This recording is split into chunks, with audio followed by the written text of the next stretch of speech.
Hello guys, good morning. May mama din yung nagtatabas ng halaman. Sabi ko tabasin mo na yung halaman at hindi nakita ang aking palay. Ang ganda talaga ng palay. Oh, wow.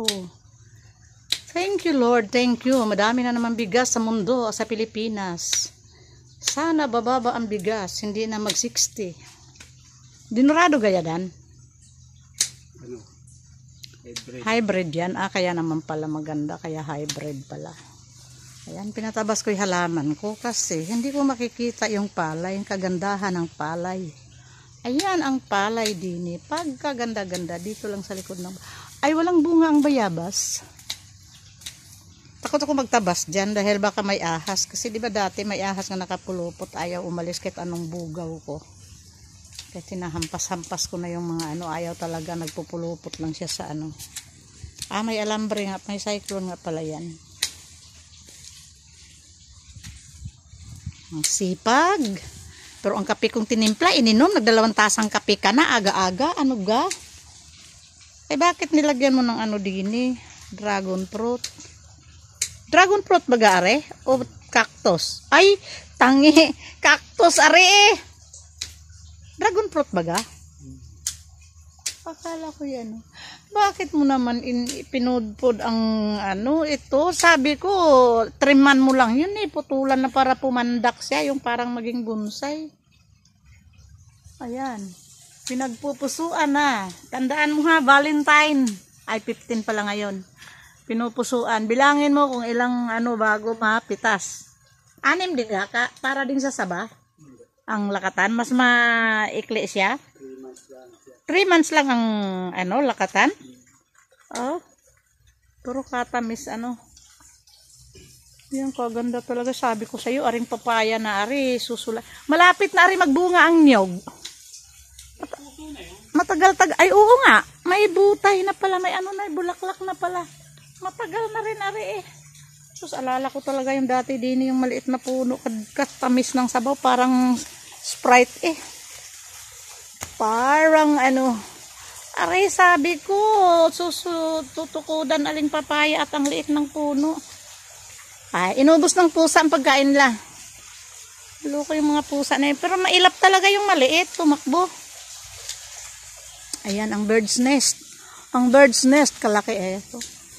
Takot ako baka may pusa. Ay, pusa.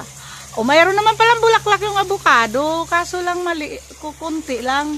Doon din sa Cavite, kukunti lang. Sabi ko sa iyo, gay, ano, trima na ring langka na are, putulan na para hindi siya maglaki. Hindi siya haba.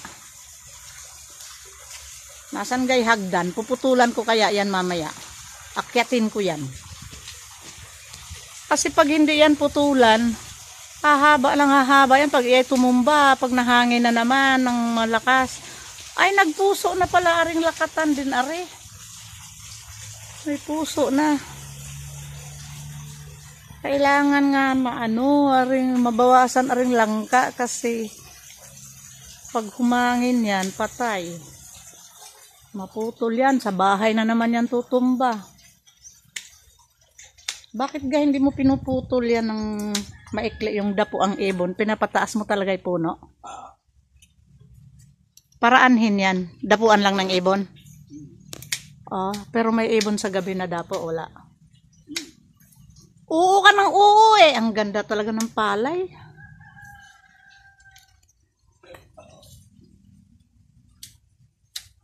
Hanggang doon yan sa dulo, ganun kaganda? O dito lang? Pero parang ano doon, iba doon ang ano malapit doon sa ano nila, sa bahay nila. O parang iba ang tubo ng palay doon. Iba sigurong binhi. Baka may malagkit sila. Dinaga yan. May dogs pala, may dogs. May dagi.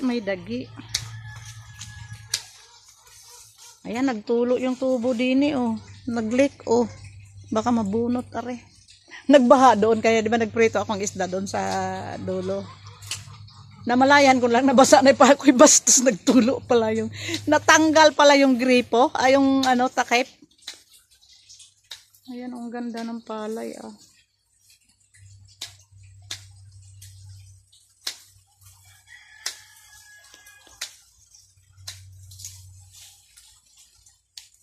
Yan.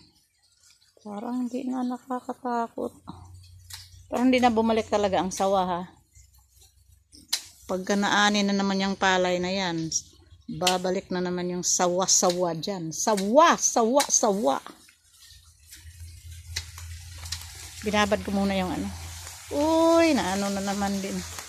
Grabing ano nung nangitim ng gusto ang pundo ng unan. Aray ko, tay ka lang dyan. Dyan. Pikula kita nakababad pa rin sa sunrox. Sakit na ang kamay ko sa sunrox. Masakit na ang kamay ko sa sunrox. Ayan, ang aking labahin, nakababad pa. Mamaya, babad mo na yan sa sabon. Inapak-apakan ko na yan. Ay ko, ang bigat. Yan. Yan, ang bigat.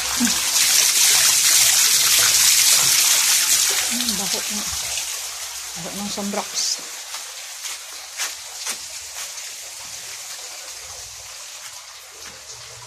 Yan, may nakasampay na ako. May nakasampay na akong mga nilabahan.